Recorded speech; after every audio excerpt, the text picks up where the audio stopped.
Singapore is known as a food paradise. So good, oishi. Authentic, original, tasty.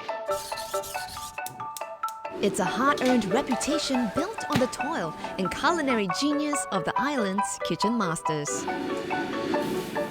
From humble hawkers to restaurant chefs, they serve up an astounding spread of cuisines from the world over, as well as some tantalizing creations of their very own. This is the birthplace of the Singapore chili crab. Discover the people and the many flavors they bring to Singapore's food empire.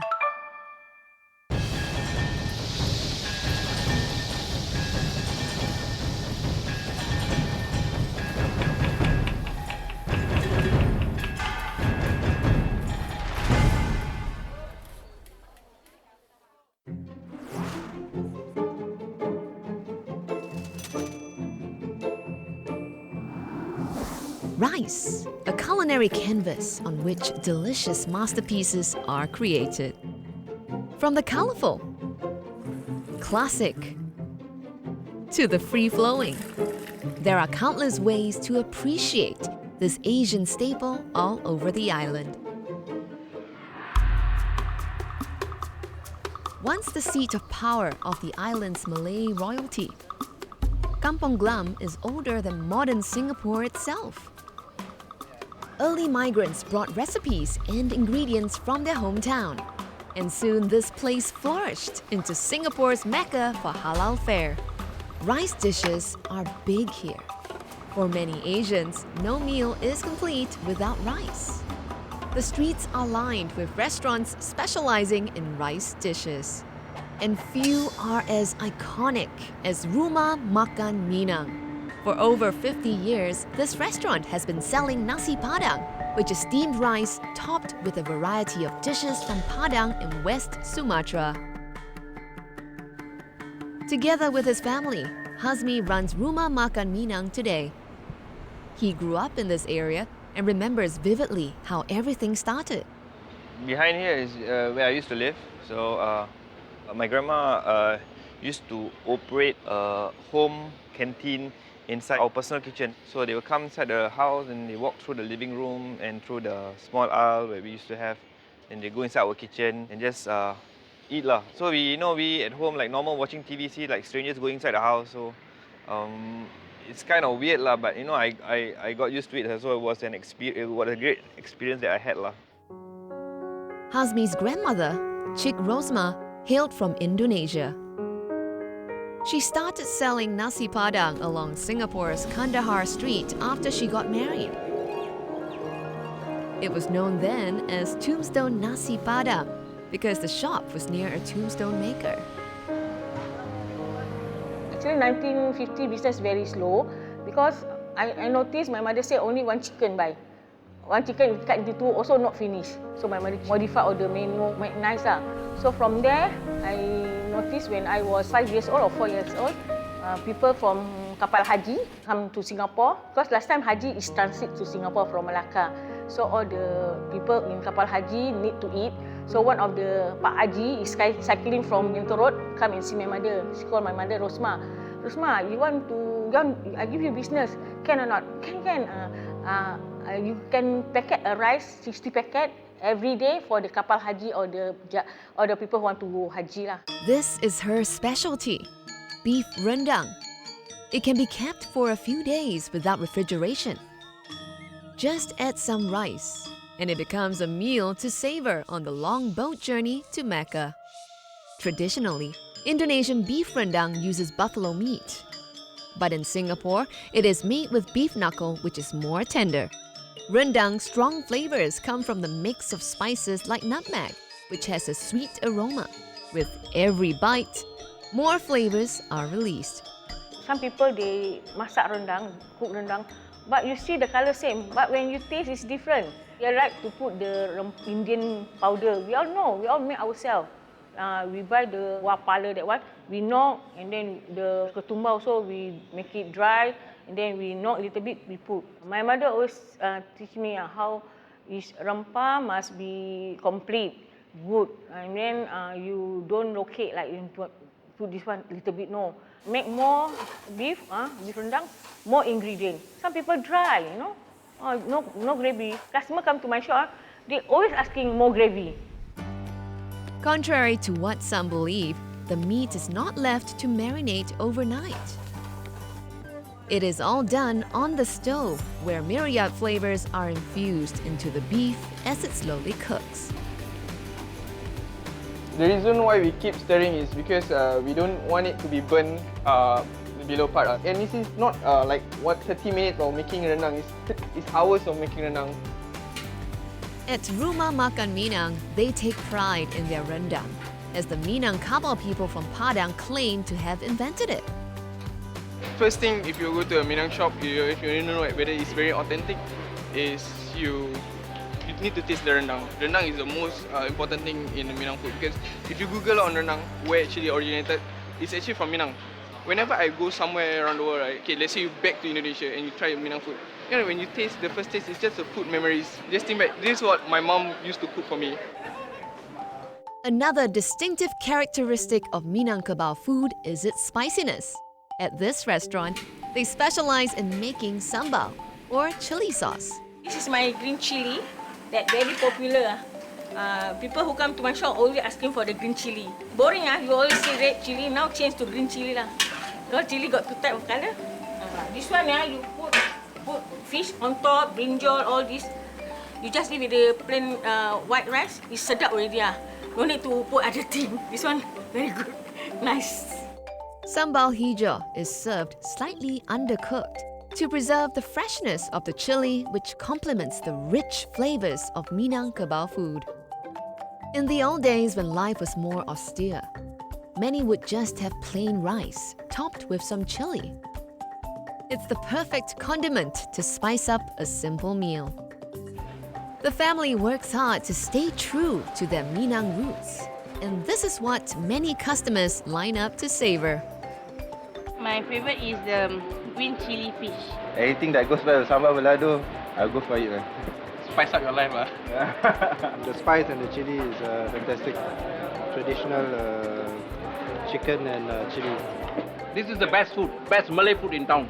Authentic, original, tasty, and fresh. Important is fresh. While palates are becoming more cosmopolitan in Singapore, some still appreciate the taste of traditional cuisine. I think our traditional food deserves to be priced even higher than all this Japanese, Korean food. Chick Rosma started Rumah Makan Minang with just a small stall on Kandahar Street. Today, the restaurant has become an icon in Kampong Glam. This is a legacy that Hazmi hopes will continue with the help of his siblings. Currently, we're just small-scale business. We have to motivate each other. You can do this, and we can bring this business to the next level. Always this motivation talk to each other, that kind of thing. Every day we need to tell them about what our parents went through. This is our food. We must preserve it and all that. Yeah, they're willing. Hopefully, I'm hoping that the best are from them.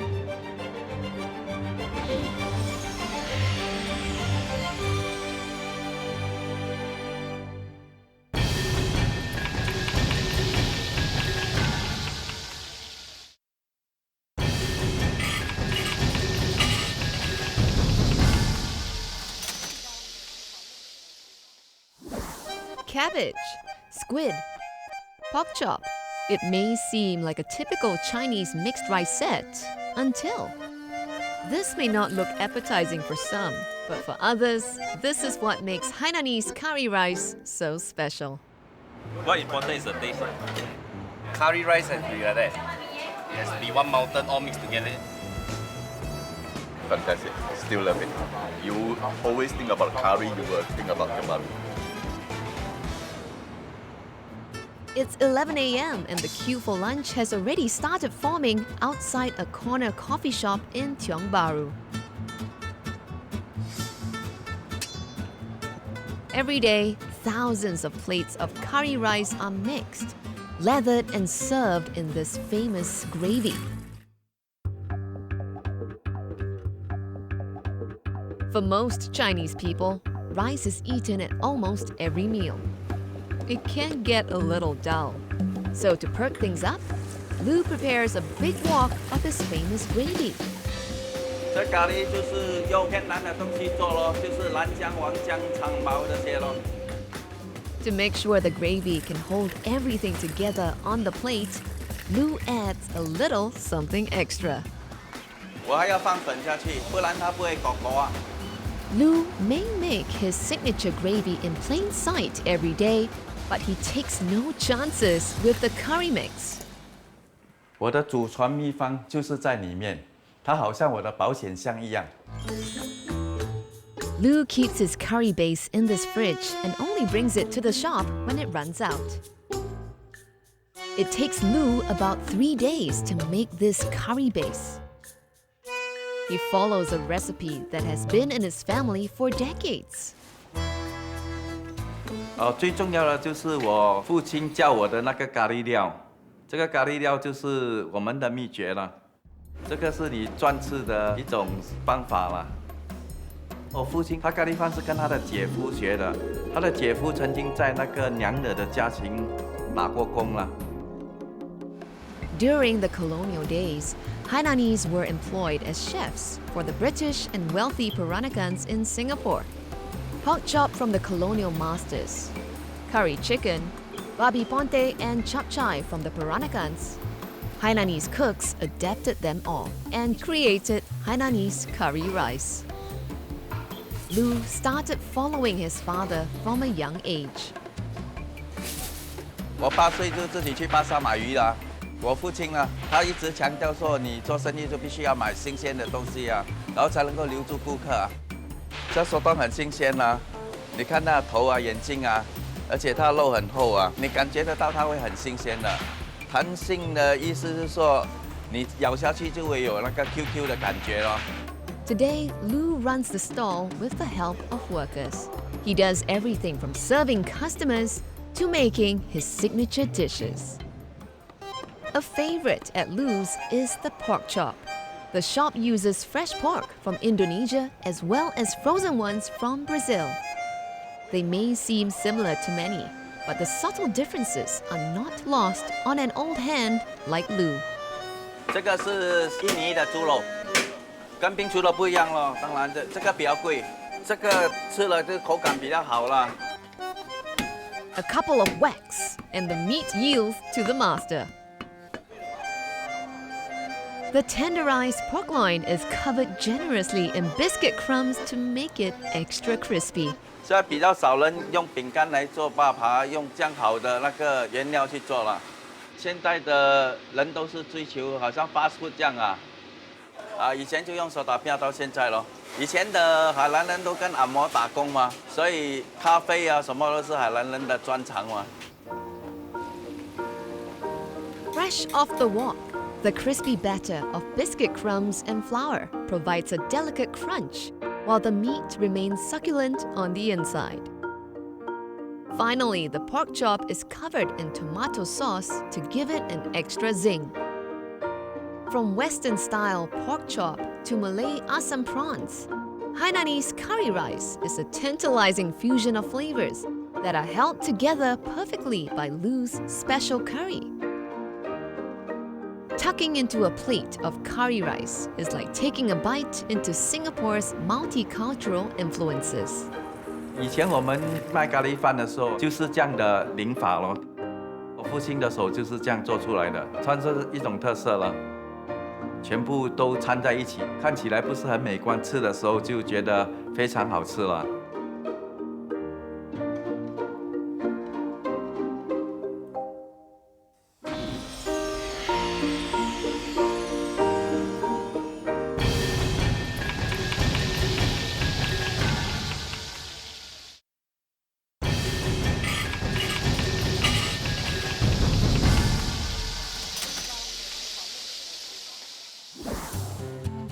The kitchen is not an easy place to be in.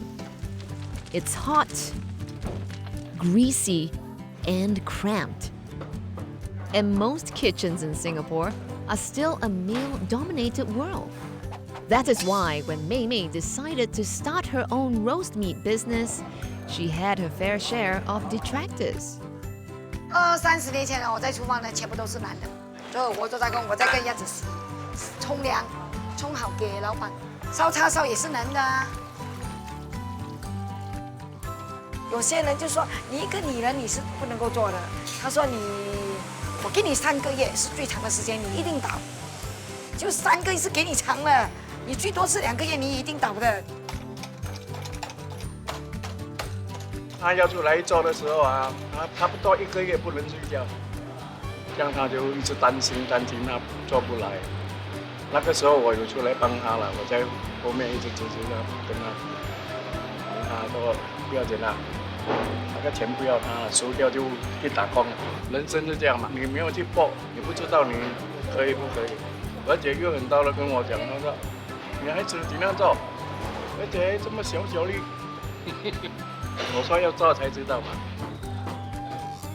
他性格很坚强啦，他有时候讲都讲啦，你看他外表是很温和，软这样啦，你对他发脾气起来也是很够力啊。Mei Mei's specialty is roasting meat. But that's not the only thing she does. From cleaning the stall to preparing the fire, hers is a one-woman show. 会辛苦了一点，不过我已经习惯了，不输给男人。Mei Mei, which means younger sister in Chinese, was the name that stuck with her at the restaurant where she used to work. It was also where she picked up her roasting skills. 因为老板就叫我去里面帮忙洗鸭子，在厨房，因为他不够人手了，他就叫我去里面洗鸭，洗鸭，就你知道了，每天看他做嘛，做久了你就熟了。他没教我，因为我是用加工，所以他没教我。这个应该算起来我自己出来做，我自己学习的。这个是麦芽糖的水，里面还有加一些别的东西，别的材料。跟鸭子冲凉，我们就跟鸭子冲凉，这样你的鸭才平均嘛。烧鸭的过程是这样的嘞，它的水啊，你这样子跟它冲，它平均啊。你是觉得它有点啵啵，我们讲肥美啊，这样啊。Once the skin feels taut, the ducks are left outside overnight to dry. This will ensure that the skin is crispy once roasted. The trick to roasting the perfect duck is the fire. Mei Mei insists on using charcoal from Indonesia for this. 这我印尼来的，现在没有少了。在新加坡，他们全部因为火炭，你看很黑，也很辛苦，因为你一直要在加那个火炭，要注意那个火候，烧鸭的时候要注意火候那些。它的味道烧出来不一样，比较香，吃出那个古早味。我坚持用火炭，我还是不会用那个现代化的东西，不一样的味道，绝对不一样的味道。做吃要用心做，烧出来的东西才好吃。The temperature in the charcoal oven is actually not even. It is hotter at the top, so it takes years of experience to make sure the duck is uniformly cooked. Roasted perfectly, the malt syrup is caramelized and forms a sweet layer over the crispy skin. Mei Mei uses bigger ducks as their meat can withstand the high temperatures better. The result is a meat that is moist and flavorful, while retaining the natural taste of the duck and the woody fragrance of the charcoal fire. Mei Mei also roasts other favorites. Her pork belly is marinated with Chinese herbs and spices before roasting. The skin is crisp, while each layer of meat under it is perfectly cooked. The char siu has a wafer-thin skin that is crispy, while the fat melts in the mouth. Served with gravy over rice, it is a simple meal that many have come to love. Char siu and roasted duck. It tastes quite traditional, like kampong style. Monggo saya chia, minang lah, saya lah. Tadi dah tahu tukang tadi chia memang. Siu sekarang saya chia mah, patut lah itu sendiri patut. 味料 OK 吗？不公平 OK 吗？人食了哈欢喜吗？ Mei Mei has finally proven that she has the chops for a mean roast. But it hasn't been an easy journey. 可怜是可怜孩子，因为我在做工，他自己去学校，全部都自己，我也没有办法陪他去学校。他有什么家长会，我也没有办法去。连开学的第一天都要自己穿衣，自己走路去，全部都自己啦，很独立咯，有点亏欠我的孩子啊。所以现在我孩子有时要买什么，我会，因为我亏欠他的嘛。 Mei Mei's son is all grown up now. But he remembers how hard life was for his mother. As usual, we would just sit down at the table in the coffee shop. So all of a sudden, I heard my mom scream actually. So she ran out. And her hand was bleeding all over. So it was a deep cut. It was a tray to wash the ducks. It was actually very sharp and somehow by accident she grabbed it and it cut her hand very deeply. So I was very, very sad at the time and we took her to a doctor and saw a doctor. So I think it was about 16 stitches on the hand, on the finger. I think it was the middle finger if I'm not wrong. So that was a very bad experience for me. Nobody feels good when you see your mom gets cut and hurt, you know. You kind of want to take the pain away from her. Mei Mei has roped in her younger brother to help out at the stall. She hopes that he and her son will be able to continue what she had started. 我有一天希望我儿子会把妹妹的名字发扬光大。我们创业一定辛苦的。第一，人家看不起你；第二，你还什么都不会，还要在学习之中。我曾经把那个牙签布烧坏，我不要卖，我整个就是丢掉。你要牺牲你的东西，你才会有进步。你能够卖的东西，你才能够卖；不能够卖的，你就不要卖，就是这样啊。 After all these years in the food business, Mei Mei has distilled her experience down to one simple philosophy. 我跟你讲，我做了这行30年，我觉得我没有入错行，我觉得我有心气，我觉得很好了。你不开心，你做出来的东西也不好吃啊，你脸臭臭啊，对不对？